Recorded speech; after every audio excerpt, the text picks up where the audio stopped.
Hello LATI compatriots, I am Bryon McDonald and this is my final project dealing with the Easy Nonfiction collection at Woodlawn, trying to identify obstacles that can create a disconnect between the materials and the patron, and ideally figure out if there are things that can be done and are worth doing about it. I chose this topic because in undergrad I studied rhetorical theory, particularly focusing in on the way images can be used in literature, and I grew up learning to read on Ninja Turtle comics.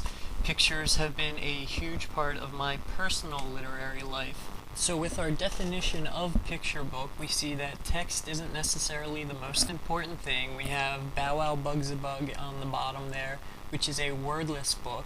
But equally so, you have something like The Invention of Hugo Cabret, which will blur that line. And since we are dealing with easy nonfiction, the text does play an integral role, especially when it comes to something like reading level.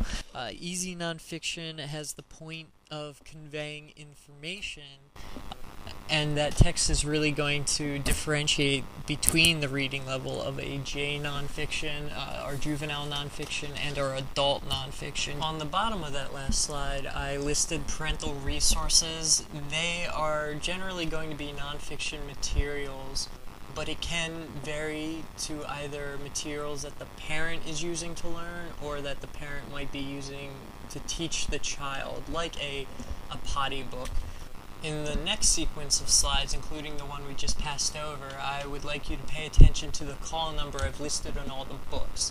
One of the major obstacles I encountered involved having things that are extremely similar in multiple places, whether it's If You're Happy and You Know It in both nonfiction and fiction easies, or having firefighters in both the 300s and the 600s, when an ambulance is in the 300s and the fire truck and police cars in the 600s, things that you might group together in your mind being in different locations. And also the reading level played a significant role, where I was able to compare solar system books of Easy and J being extremely similar in difficulty, but kind of presents a why in one place and not another dilemma as well.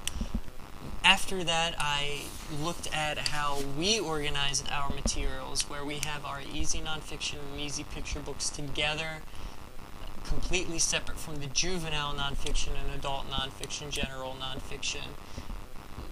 And then I went to other locations and saw how they did it. Now, I know where these locations are, but I don't think it's really important in the presentation to reveal that, but I did see some interesting things. This location had a section completely for parenting resources, so pulling that out of adult nonfiction and putting it in the same area as the easy materials, between the picture books and the easy nonfiction, which was also shelved with the J nonfiction. We also have a place where easy nonfiction was kind of split between the easy picture books and the J nonfiction, depending on the item, which was all kept separate from the adult nonfiction. And I guess the parental resources should not have surprised me too much, because Storyville, where I used to work, has the easy books, scattered in thematic organization, but also had an area specifically for parental sources, for, the people bringing their children to browse, so the same concept as with the other location. Now, I did some old-fashioned research to lend some authority and guidance to my direction, and I came across a few main points as listed there, and these points became my structure for further evaluation and any real decision making that I came to. Looking at ease of use first, anything is easy when you know how to use it. Teaching the patrons to use the easy nonfiction seems analogous to teaching them the new Word 2007. At first it's difficult, but you show them where spell check is and where copy is, and then it becomes easy again.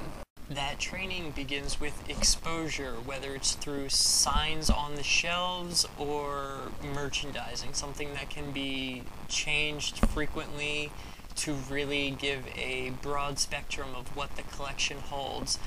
Shelf signs present more of an issue since they're a bit more static in a relative shelving scheme, but especially if you're using pictures, you're promoting that early literacy, that recognition, the same way they recognize what that golden arch is, the same way you can use a rebus in a picture book. The step beyond that would be really paring down the collection, taking a look at the materials that are in there, really focusing in on the audience it's intended for, and that would allow you to be more creative with your shelving scheme.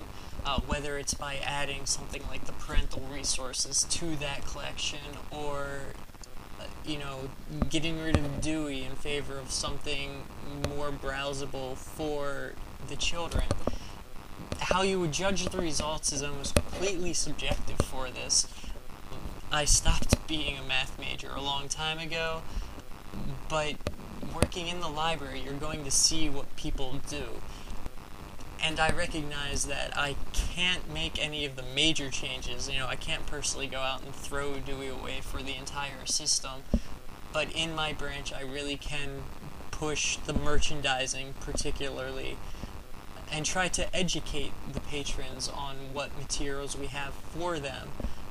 The construction spoiler part, as we see my references in pictures, is really based on we're going through construction soon, and we're going to be getting Storyville, so if I do make changes now, all the results are going to be skewed by us getting a new audience.